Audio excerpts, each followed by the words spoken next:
মানবিক করিডোর তুমি কার to whom do you belong সেটি কোন এক সময় অমানবিক হয়ে যাবে এটা কার জন্য আমরা কাকে দিচ্ছি হু আর দ্য পার্টিস আমরা এতে কিভাবে দিব কিভাবে কি যাবে এদিক দিয়া এটা দিয়ে দেয় এটা দিয়ে আমাদের গেইন কি আর মানবিক করিডোর বা হিউম্যানিটেরিয়ান করিডোর যে উদাহরণগুলো আছে আপনার বড়দিনে হার্জেগোভিনাতে হয়েছিল তারপরে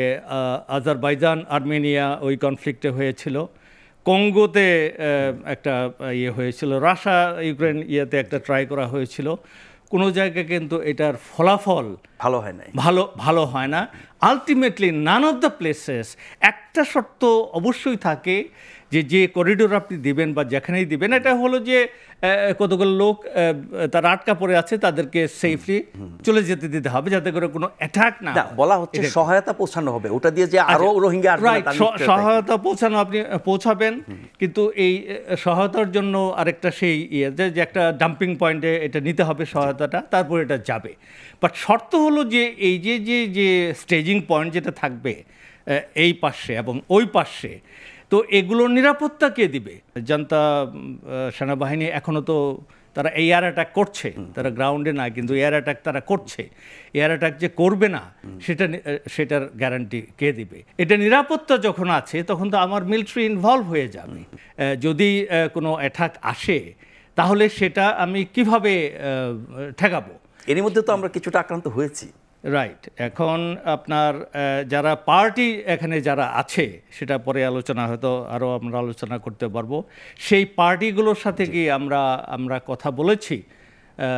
এখন তো আরও একটু ধোঁয়াশা সৃষ্টি হয়েছে যে আমরা এখনও কোনো কথাই বলি নাই একজন বলেছেন মানে আমাদের পক্ষ থেকে তো এটাতে তো ধোঁয়াশাটা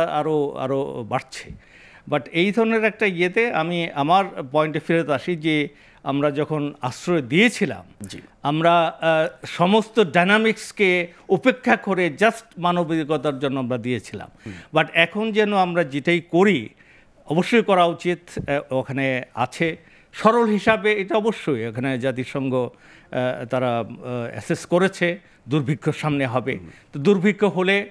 তো আবার সে বাংলাদেশমুখী হবে সেটা তো আছে কিন্তু এখন যে আসছে যারা এই গত জুলাই থেকে under the watch of Arakan army